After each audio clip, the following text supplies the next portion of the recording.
Welcome back everyone to FTLG Marathon's third online extravaganza.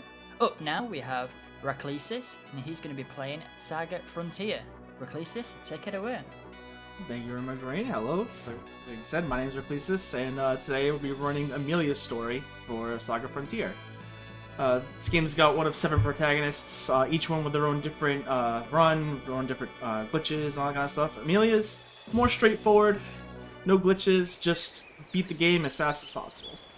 So, time starts right when you click select your protagonist. So, 3. Just give me 1 sec, sorry, my bad. I did not have the timer up. No problem, just let me know when you're ready. I'm just loading up the panel now.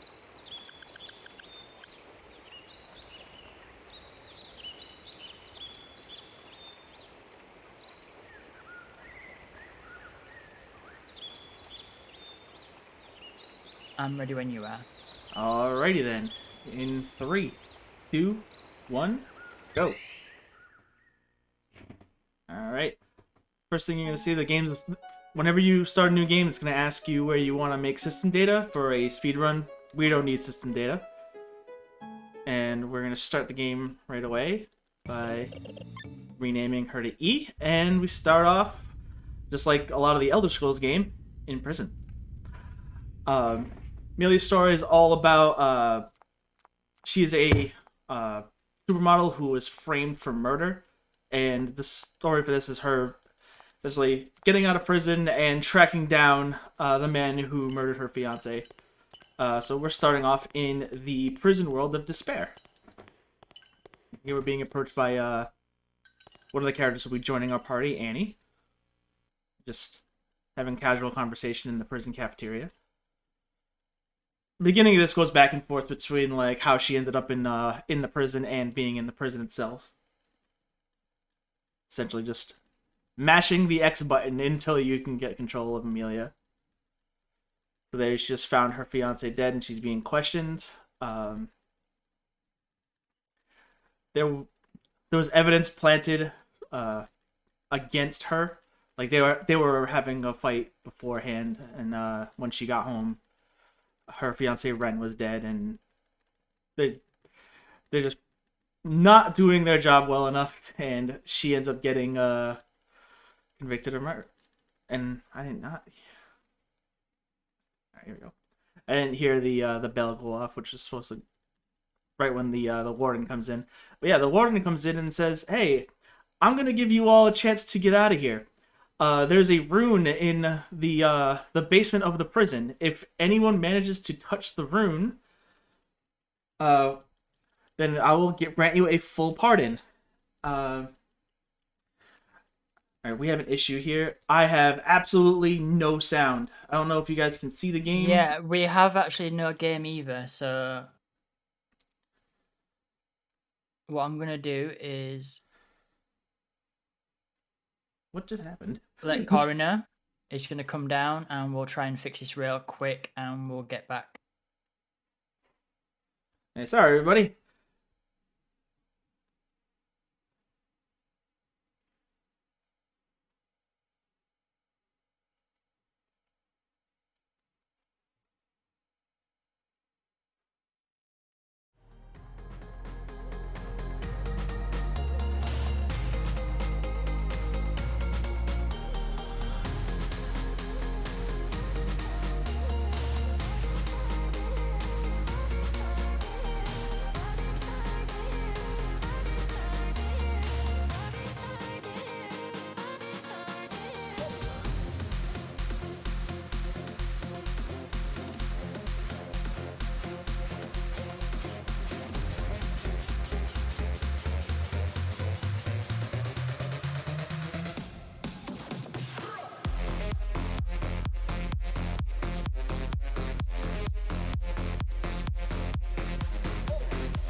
Welcome back everyone. Sorry about that slight tech issue. We should be all good, set up and ready to go now. Alright, not sure what happened there, but we were only a couple minutes and we can get right back into it. So, alright, take number 2 in 3, 2, 1, go. Alright, back into the world of despair for us.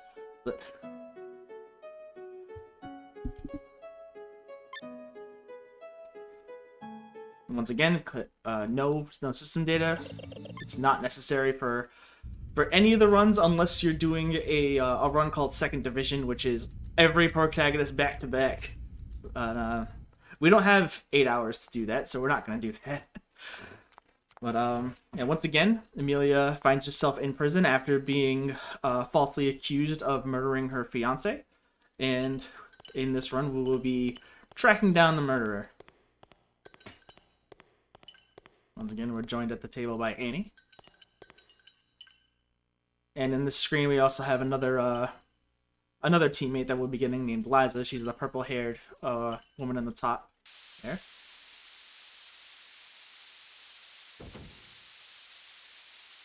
Just showing what happens to land Emelia in prison. Where she comes home to her house being broken into, and to see that her fiance had been murdered by a man in a Joker mask.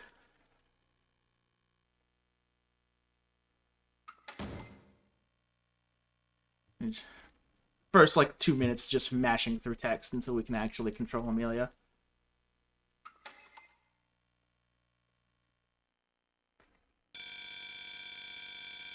And right here, the warden comes in and lets everyone know that, hey, he's gonna give everyone a chance at escaping the prison by having them go to the basement of despair and touch a rune that's there.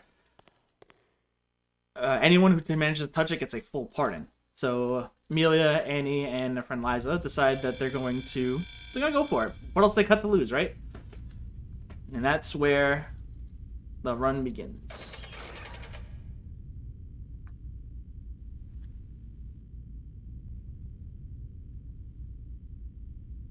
Alrighty, here we go. Start off in some sewer pipes. Good RNG, there's no slimes in here. This game doesn't have random encounters. You can actually dodge all unintended encounters. Here we're going to pick up this bazooka that's laying around. We're going to hide in a locker. If we don't hide in this locker and this guard sees us, an alarm goes off and we just get booted straight back to the title screen. Yeah, we don't want that to happen. Yeah. There's a faster strategy you can use in that room, but it runs the risk of being targeted. This dinosaur is not giving us a good pattern, so I'm gonna quick save right here because I've been having some issues with these two birds. We're fine here. Right here we got a laser grid room. If we touch any of these lasers, we're forced into a difficult fight. We can just run by them. Oh, okay, good. All right.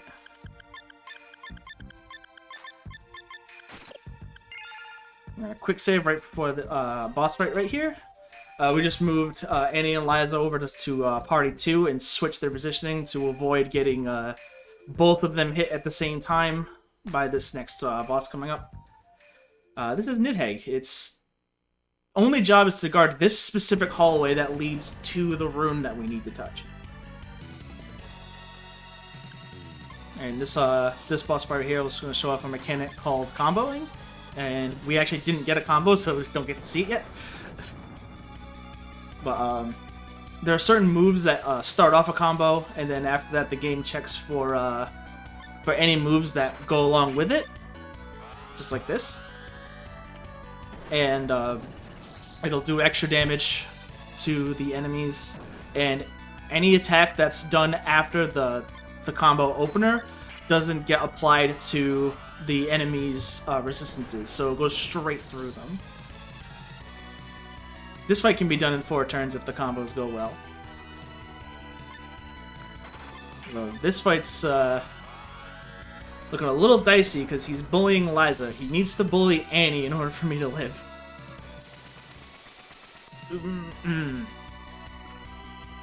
Alright, this might be an issue.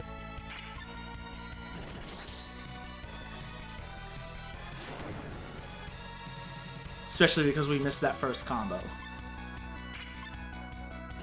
If we do get killed here, though, we did quick save, we can just load up and try again.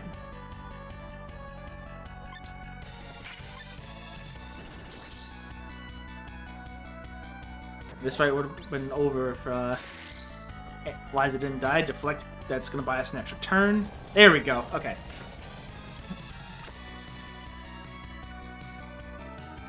We're praying to the RNG gods for you. Oh yeah, this run doesn't have too much RNG in it, but the very first boss fight and the very last boss fight have the most RNG, so glad to get past that. Alright, and here's the rune. You have to go on a very specific part of it to actually trigger the cutscene. And it turns out the Warden is actually true to his word. Since all of us touched it at the same time, he lets all three of us out of prison.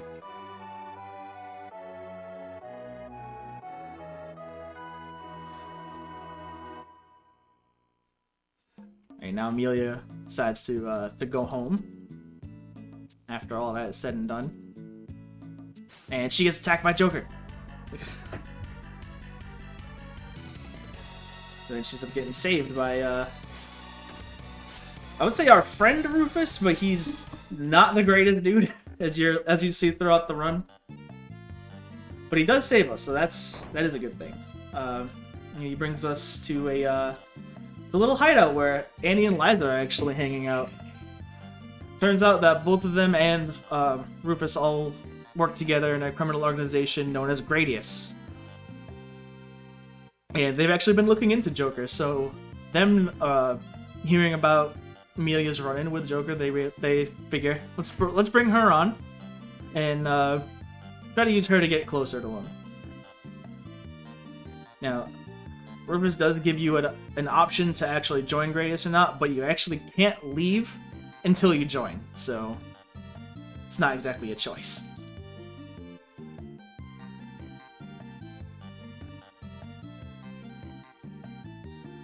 Now, right when you join, he figures you should use some combat training, so they put you into this target practice room. Now, we're going to do some target practice, but not actually do some target practice. We're just going to defend to get out of here faster. You're going to see me come in here to do this a couple times during the run. Because Emelia's story works like on like a mission system, where you do a mission, then you do like a side quest, something different, and then you go and do another mission. This is the first mission, which is just make it back to the hideout. The game tells you, oh, you should like fight some enemies here and pick up some items, but all you really need to do is just get back to the base, which is only a couple screens away.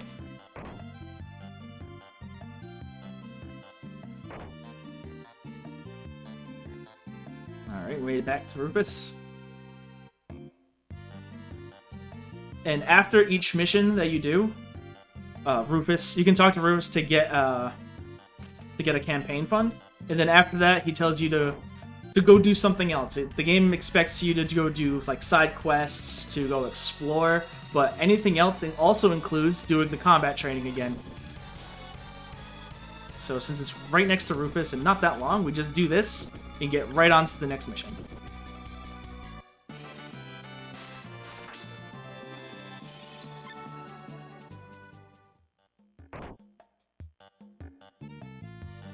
And as someone pointed out in chat, yes, my name is also Corey. So there's a couple Corys in the marathon. All right, so we talked to Rufus, and he's like, "Oh, Joker's been spotted in Shingro. We need someone to go there and participate in this masked event," and everything just went again.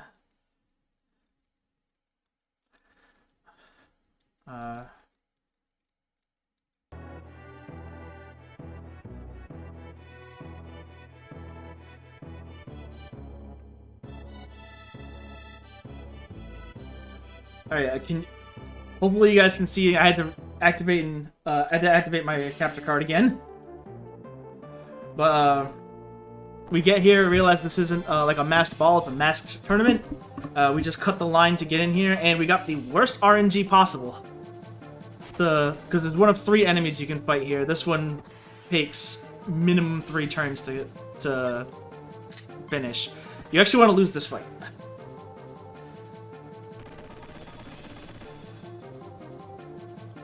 Okay. Didn't realize Grip Shot did more damage than Tail. So, 2 turns there. Just lost that fight, and the tournament's over. Right when the tournament's over, we realize, oh, wait, there's Joker. Let's go get him. Rufus and Annie, and Liza as well, join you for this. So we're gonna go find Joker in like one of the back rooms of the palace here. Before we do that, we're gonna switch their position. And you're a pink Power Ranger. Yes, that's you needed to be wearing a costume and a mask in order to participate in this martial arts tournament. Also, it's a martial arts tournament where they let me bring a gun. So that was interesting. Alright, we got another boss fight here. This one should take 1 turn if everything goes well. It didn't go well, so it's going to be at least 2 turns.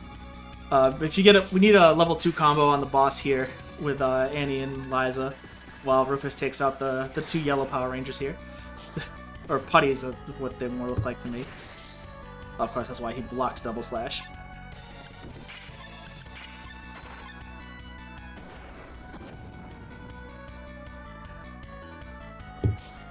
But one of the main themes of Emelia's story is her changing outfits. Each mission you go on, she'll be in a different outfit. Here, she's in the pink tiger outfit. And what's cool about these outfits is they're not just for aesthetics. They actually change what's called your spark tree.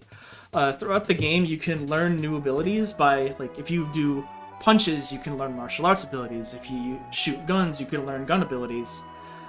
Each of Emelia's outfits changes her spark tree so that she is more inclined to learn abilities. The pink tiger one makes her more inclined to learn martial arts abilities.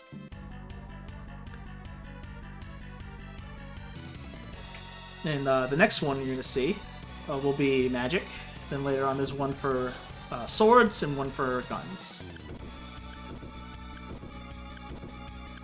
And here we're just feeling the need of doing something in between missions.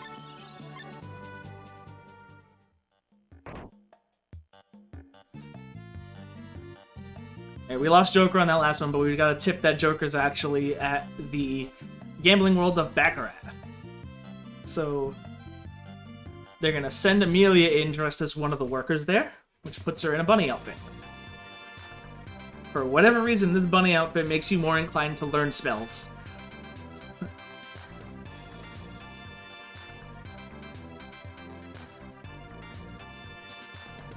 Alright, so let's go find Joker. And it doesn't take that long because she's right there. So we're following up the stairs. We're gonna go to the elevator. And this worker says that he went down into the parking lot. And when we get there, find the sewer grate open, and Annie and Liza join us. I'm gonna quick save here because there's actually like 1 or 2 kind of difficult dodges. We actually got the first one. I'm gonna move this guy over to the corner here. Move up and around him.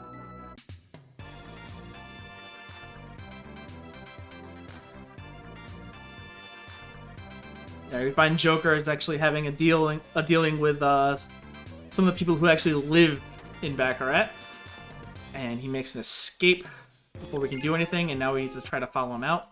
Gonna dodge around this guy again. We need to make our way back up to the parking lot. Quick save again. Oops. Alright, that's okay. We can afford to like get a like an encounter or 2 here and there. There are some categories in this game where like there's absolutely no wiggle room for encounters because this game works off of a battle point system. Every combat you get into increases your battle points, and when you get to a certain amount, the battle rank goes up, and when the battle rank goes up, all random enemies you encounter are stronger, they do more damage. all bosses get double their HP. And so we don't want that. But with Emelia's run, we don't have to worry about that too much because there's not too many scripted fights that we need to actually get into for the run. So we can afford a couple here and there.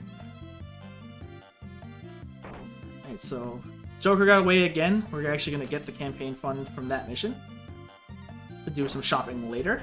And we're going to do more target practice.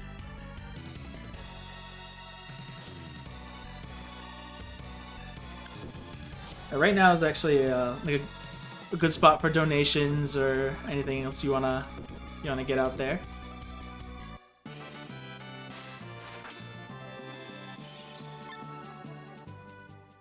No donations currently, but what I will do is read out a little bit of info about the charity. To Right Love in Our Arms is a non-profit movement dedicated to presenting hope, finding help for people struggling with depression, addiction, self-injury and suicide. To Right Love in Our Arms exists to encourage, inform, inspire and also invest directly into treatment and recovery. There we go. Raise the money for a good cause, everyone. And it makes me that much more happy to be a part of this. But while that was going on, we went to go get our next mission, where Rufus told us that, hey, I want you to go and infiltrate someone's harem because he likes beautiful women. And he works with Joker. So she actually declines the mission. So Rufus doesn't want this mission to like slip away from him. So he actually drugs Emelia's food and gives her to the bad guy. So now we're on. We call this Sword Dancer Emelia. Having this outfit actually makes her much more inclined to learn sword abilities. And for whatever reason, her having this outfit actually changes a different character's spark tree that you get. We're not going to use that at all in this run, but that is a neat piece of information. Alright, so here we actually see Joker, and we don't want Joker to realize that we're actually here, so we're gonna play along with this guy and say, hey, we're gonna dance and try to get close to Joker, but someone's attacking the base that we're in, so we're gonna try to figure out what's going on. We're gonna talk to these two down here. There's Raclesis and White Rose. Raclesis is one of the other protagonists in the game that you can pick. Alright, we got one enemy here, so that's good.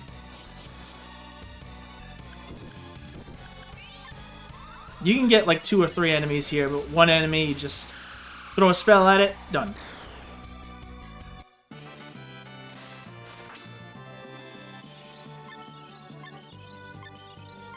Yeah, having the sword dancer outfit actually changes Raclesis' spark tree so that she can learn more powerful sword moves as well. I don't know why that is.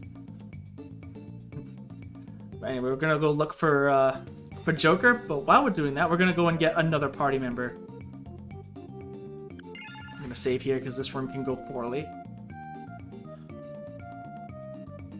Oh god. Alright, so right after he talks, I need to move real fast. There we go. Alright, so just talking to that guy gets him on our team. That's Zosma. He's actually a friend of Raclesis and White Rose, and he's the one who let all these monsters out in the base.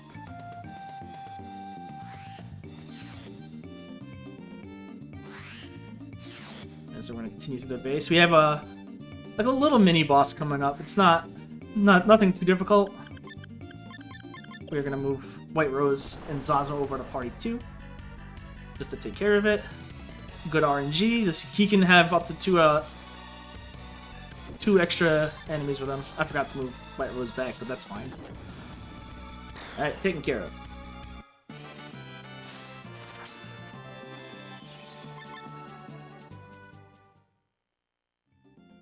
Got a couple more enemy dodges to go here.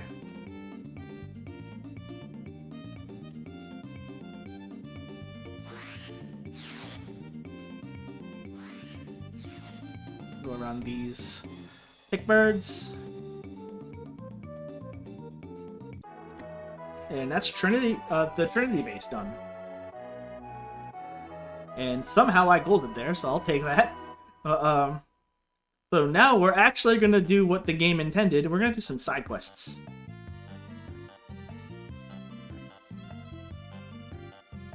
So first thing we're gonna do is gonna go to the port here. And we're gonna travel to the magic world of Luminous. Now here you can do one of two different side quests to learn either light or shadow magic. We're gonna do the shadow magic quest.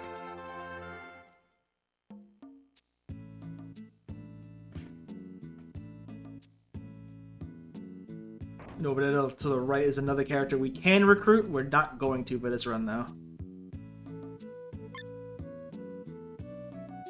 So in order to get shadow magic, you have to go through an area called Omble.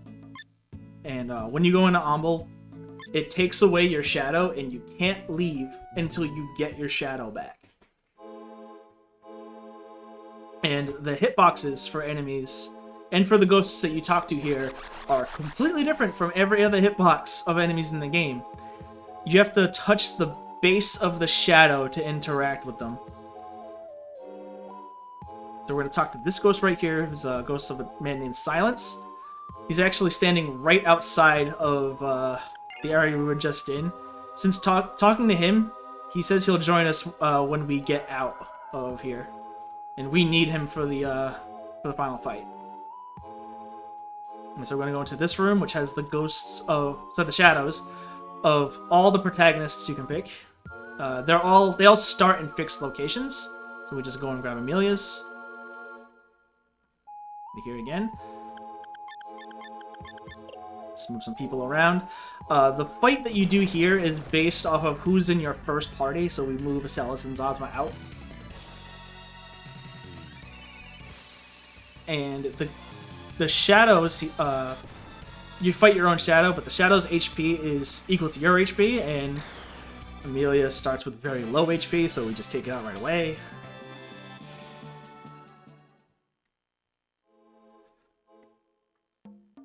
And then we get Silence. And after that, we're going to buy a spell for both White Rose and Emelia. We're going to buy the Hide Behind spell.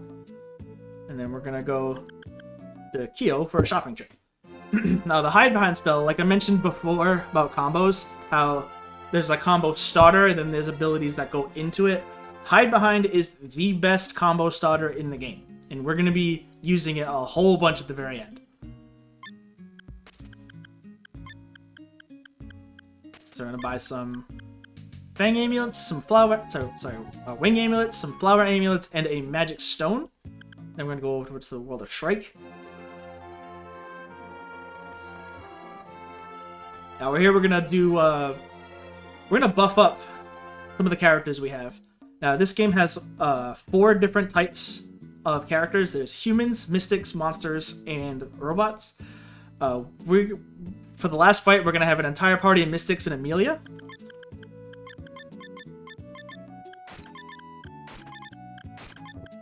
Oops. Gonna do a quick menu here.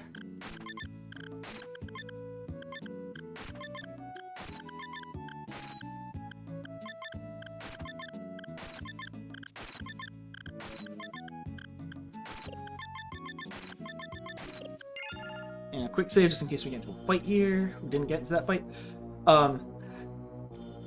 Each of the 4 different character types get stronger in different ways. Mystics get stronger by absorbing enemies. So we're gonna be absorbing a bunch of skeletons in here to make our mystics stronger.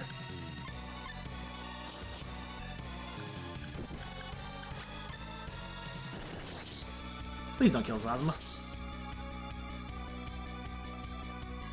And the way they absorb enemies is by using their mystic abilities. Like here we're going to start off by doing some damage to them, and then we're going to try to absorb them into these guys' mystic swords. So right there they just got absorbed in. So absorbing these guys gives us additional stats as well as a different ability. We're not going to be using the ability that we get from the sword, but we do need those stats. I need that pill bug to move over here, but he's not cooperating, so there we go. We will be using the ability from these skeletons, though.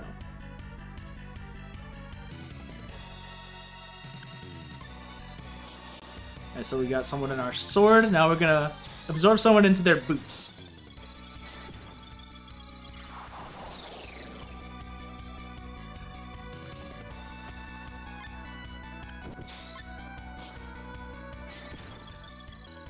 Alright, that went well. These guys have the chance to troll you. If they both go before you, they have a chance of killing Silence with double swing.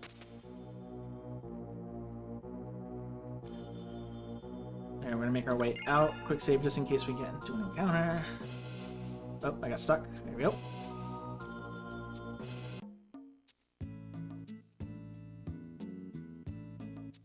We're gonna go back to the port, and we're gonna go back to Kurong, which is where our base is located. And once again we're not going to go back to Rivers. We're gonna do another quick side thing to buff the Mystics even more, and to get our main damaging attack for the final boss. So here we're traveling to Aomi. We're going to go into the basement of a mansion, which is crawling with enemies, to fight a specific enemy a couple times.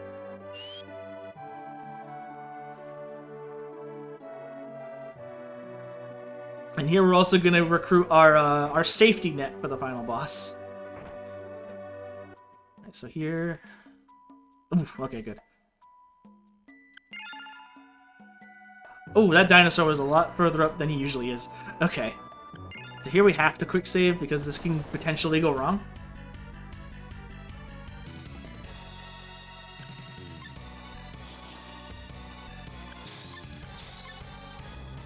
Alright, so we're gonna use Fascinate twice on him, and he's going to use Maelstrom on us. That's gonna take out Silence and leave Zosma with about 20 health left. Then we need Zosma to go first with Mystic Glove. Here we go. And now Zosma is all buffed up for the final fight. Now we just need to do it one more time with Silence. But before we do that, we're going to recruit another Mystic named Masarthan.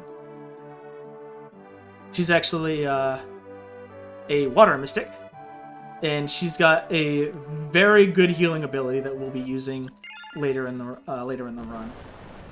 Now here, this fight needs to go a very specific way, otherwise we have to try again. And it did, good. Zosma needs to go before Silence, this way Silence can actually absorb the squid into his glove. And now we just need to make our way out without getting into any extra fights.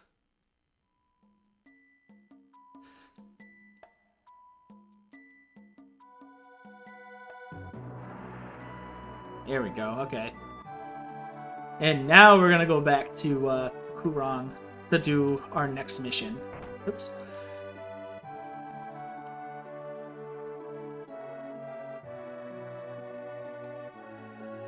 Excuse me. See?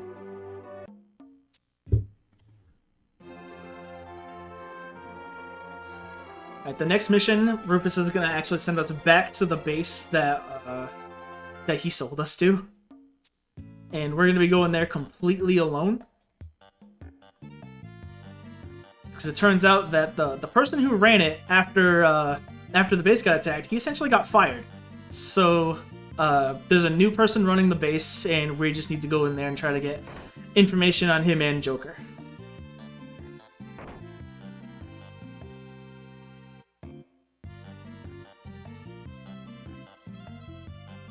Now this section isn't too bad. Like, it does send you in with just Emelia, so casually, if you really didn't do much preparing, it might be an issue. But they do change all of the monster types to mechs, and mechs move differently than most of the other sprites. They'll look at you, stop for hesitate, and then move, and then hesitate, and then move. So you can actually run around them pretty easily. The first one is a little bit of an issue. The rest of these shouldn't be an issue at all.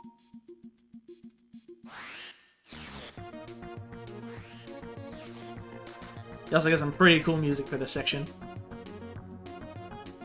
And this is Commando Emelia. Having this costume on makes it easier for her to learn gun abilities.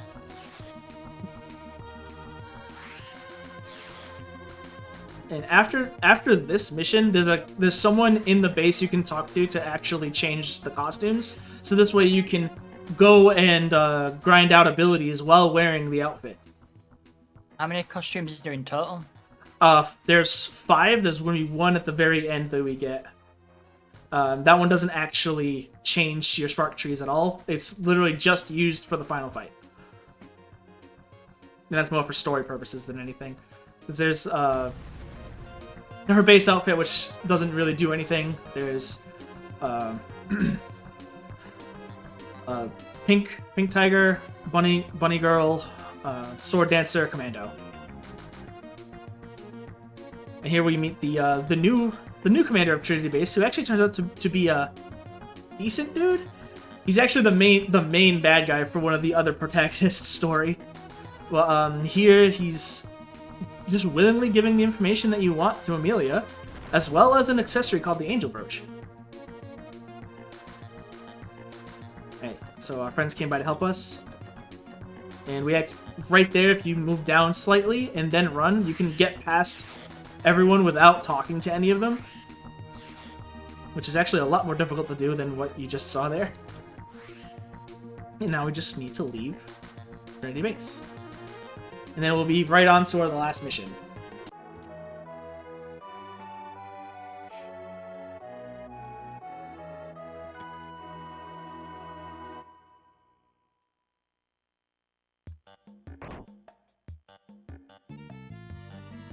Alright, this one we don't actually need to do anything between the missions. We can just go straight to Rufus and just go right to the end of the game.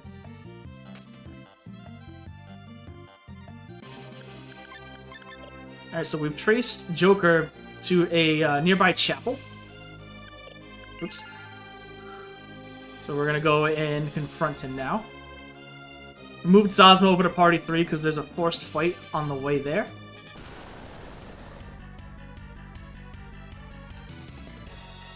And there's 3 enemies here. This is the reason why we buy an extra magic stone. Just to get rid of them real fast.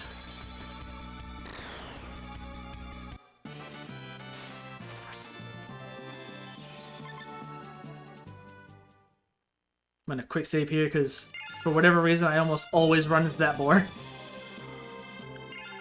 And here, we're gonna hope for good RNG. We didn't get good RNG, so we're just gonna kill this dinosaur. Now, unfortunately, there's 3 enemies here, so we're gonna have to spend 3 turns punching them.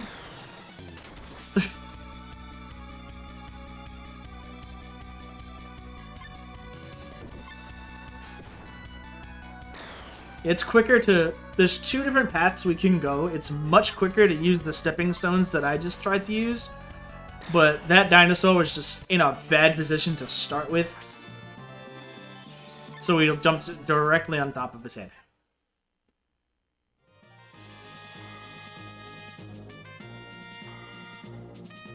Alright, that's the last of the regular enemies.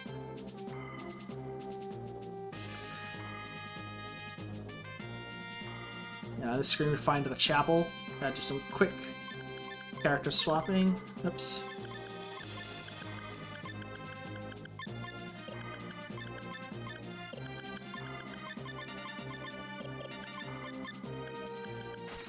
Give our healer a shield. No, put on the brooch, please. Thank you. And now we're in the chapel for the final fight. And for whatever, like, being in this chapel makes Emelia think about the wedding that she had planned with Ren. And for whatever reason, she just so happens to be carrying her wedding dress with her. So while we're waiting for Joker, she decides to change into her wedding dress. But right after, we actually get surprise attacked by someone who works for Joker named Diva. And this is the biggest reset point of the run. This boss, if it just decides that you don't get to finish, then you don't get to finish. And this is, like, we spent the entire run buffing ourselves to get up to fight this boss. Alright, starting off with a little 3 combination. Starting off with on a good foot. So Hide Behind sets up Tiger Rampage for a combo. And Tiger Rampage also combos with itself. That's why we go and get it. Diva can do one of 3 things. She can either do a turn with lightning attacks, like she's doing now, a turn with gaze attacks, or a turn using an attack called Retribution, which would... We want to avoid Retribution at all costs. Unfortunately, there's no like guaranteed way to avoid that in using the strategy. There is an RNG manipulation that I've been trying to work on to guarantee this fight 5 turns. Because you can actually do that on the Japanese version of the game. But I haven't quite got it down yet. And this fight's starting off very well. We got 2 level 3 combinations right off the bat. She's got 25,000 health, so we've dealt about 13k already. She's doing more lightning attacks. Down goes Emelia. One cool thing is you see this lightning barrier around all of us. That makes it so that the lightning attacks do reduced to no damage. Like that one's just doing reduced damage.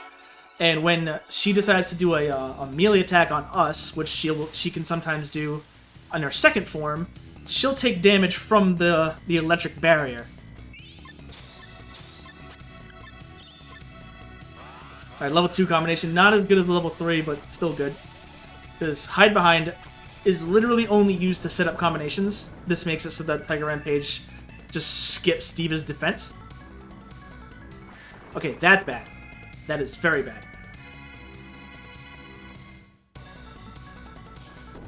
Alright, she's still got Stun Gaze left to go. Stun Emelia, please.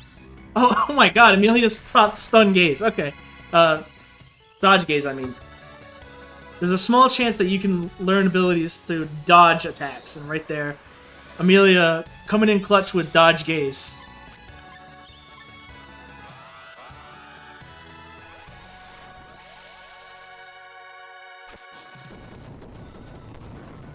Diva should actually be kind of close to dead. It should be one more turn. Alright, one thing where actually... She's kind of bullying Emelia a little bit. Though, this game, like you see that red 1 that pops up, that's life points. Like when your HP goes to 0, you start taking life point damage. And when you run out of life points, your character is dead. When your main protagonist runs out of life points, it's immediate game over. And she's been bullying Emelia. So that's just not good.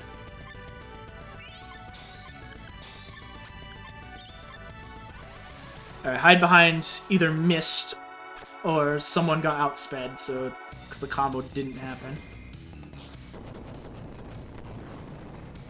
So that's a little unfortunate. And Life Rain went off before Diva's attack. She's probably using Majin Revenge right now. Rampage, I mean. Alright. So at this point we're gonna leave Masarthan dead.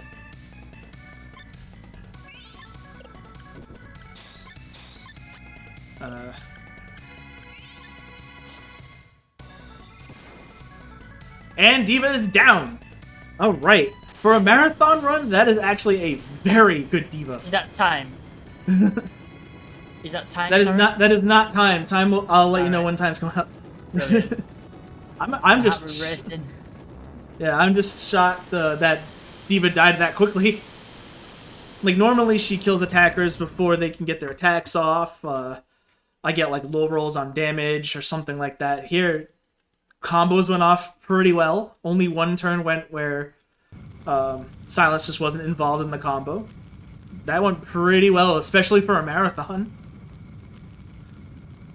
Like, the reason why this is 50 minutes is for, like the estimate I put for 50 minutes is because of Diva and Nidhegg. And both went pretty well.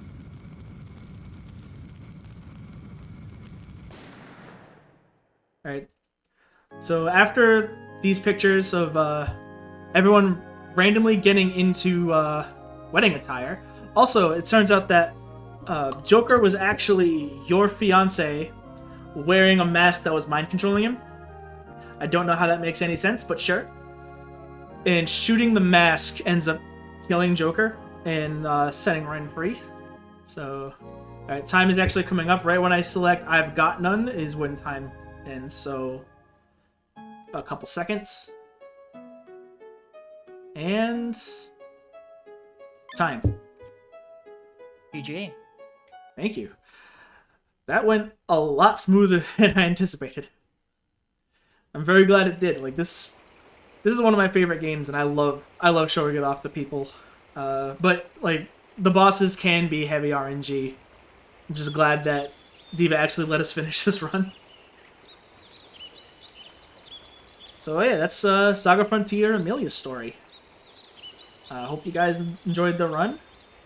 And coming up next is actually me again with Resident Evil 1. It's actually a slight change of plans. Oh. So up next, we have a special guest. And then after that special guest, you will be back up, Alrighty. joined by another special guest. And that'll be, I reckon, about 10:30ish when you'll be back. Alrighty then. We'll explain more once we've transitioned over. So stay with us, guys, and we will be back shortly. Alrighty.